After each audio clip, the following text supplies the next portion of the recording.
Bonjour, je vous présente cette vidéo à propos des mauvais traitements et la négligence sur les enfants. Les mauvais traitements envers les enfants représentent une préoccupation importante dans notre société. Les types de mauvais traitements dans la petite enfance.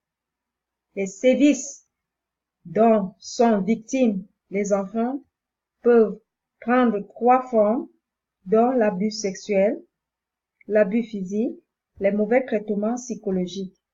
Commençons par la violence physique.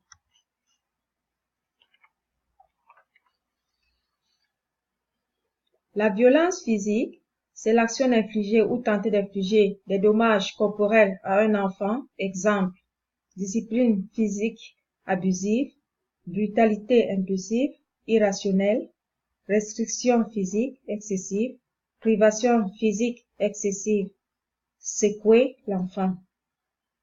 Abus sexuel, c'est le fait de faire participer un enfant à un acte de gratification sexuelle ou exposer un enfant à une activité sexuelle. Exemple, une pénétration attouchement ou caresse aux parties génitales ou du voyeurisme. Violence psychologique, c'est l'ensemble des comportements qui font du tort à un enfant sur les plans psychologiques, émotionnels ou spirituels. Exemple, le rabaisser, lui proférer des menaces, blesser son animal domestique ou ne pas lui montrer d'affection. Parlons maintenant de la négligence.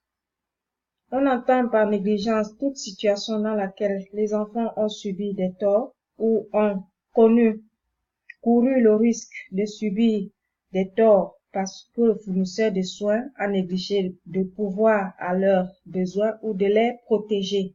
Exemple, une nutrition inadéquate, le défaut de veiller à ce que l'enfant fréquente l'école.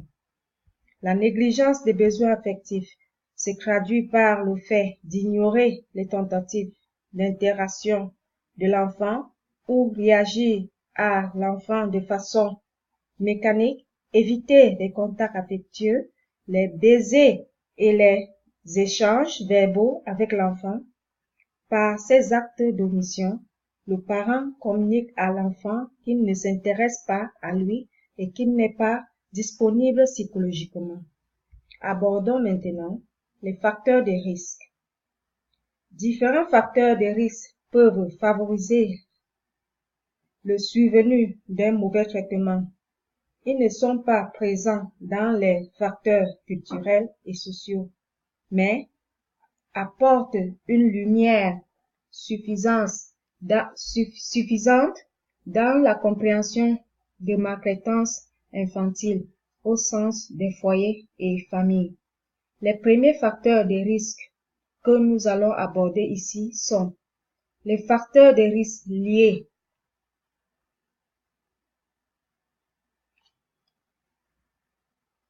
à l'enfant. Dans cette catégorie, on peut citer l'enfant né d'un inceste ou d'un viol dit enfant illégitime, voué à être la honte aux yeux des siens. Ces enfants sont déconsidérés dans leur environnement socio-familial.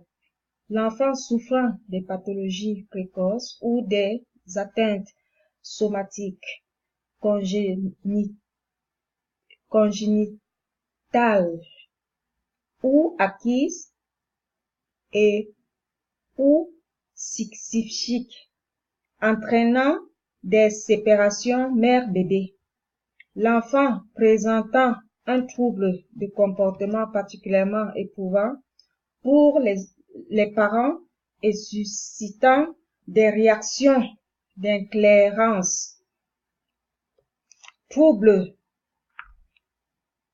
insomnie tenace, les facteurs liés aux parents ou à l'adulte qui s'occupe de l'enfant.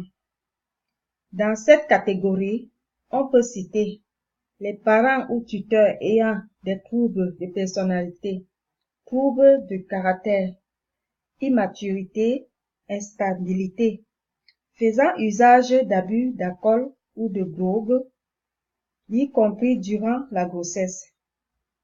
En dernier lieu, on peut citer les parents.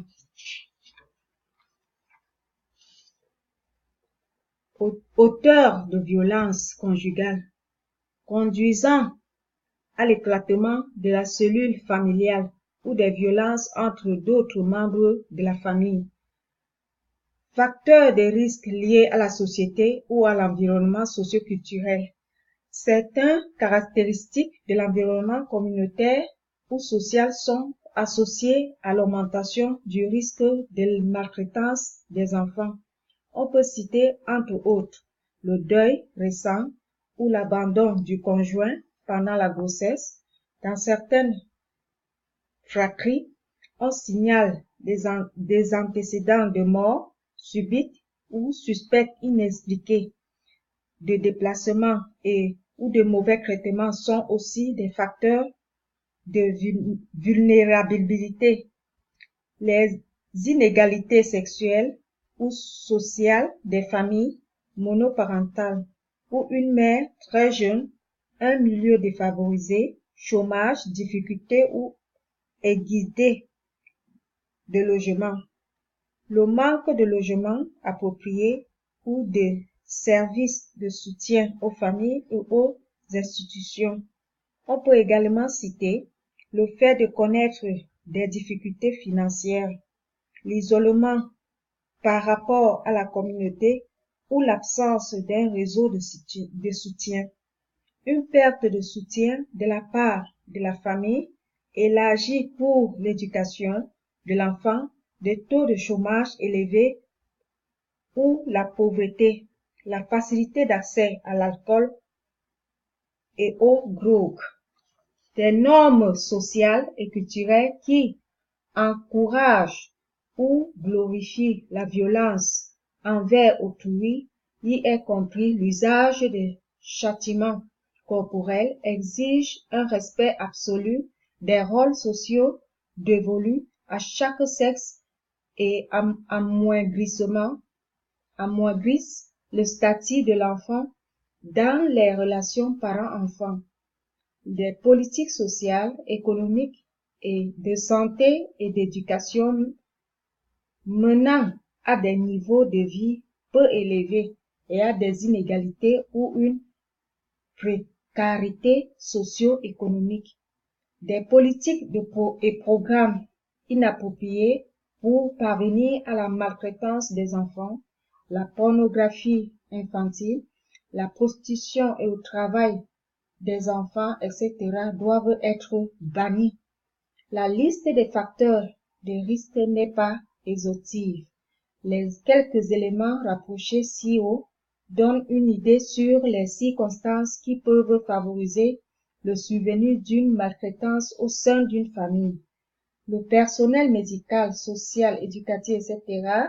doit être attentif à l'égard de l'enfant pour son bien-être. Cependant, la majeure partie des parents maltraitants ne représentent pas de pathologie psychique avérée ou viennent des familles dites de moyenne ou haute classe. Environ 30% de ces parents ont été eux-mêmes maltraités dans l'enfance. Beaucoup ont subi des déplacements multiples dans des foyers ou familles d'accueil. Je vous remercie pour votre écoute.